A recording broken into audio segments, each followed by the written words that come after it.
मृग नक्षत्राच्या दिवशी मासे खाण्याची परंपरा. पावसाळ्यापूर्वीच झाली मासळी खरेदीसाठी खवय्यांची गर्दी. नांदेड जिल्ह्यात मागील 10 दिवसापासून धो-धो पाऊस कोसळत आहे. त्यामुळे सर्वत्र थंडगार वातावरण निर्माण झालं आहे.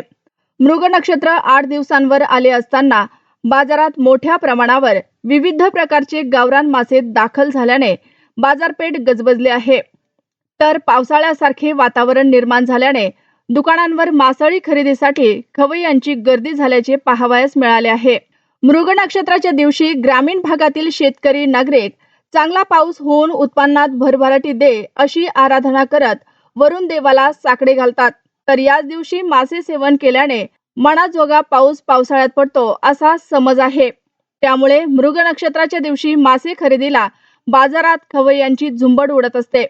यंदा मात्र 15 दिवस अगोदरच पावसाला सुरुवात झाल्याने बुधवारच्या आठवडी बाजारपेठेत मासे खरेदीसाठी झालेली गर्दी पाहून मृग नक्षत्राला सुरुवात झाल्याचा भास अनेकांना झाला आहे.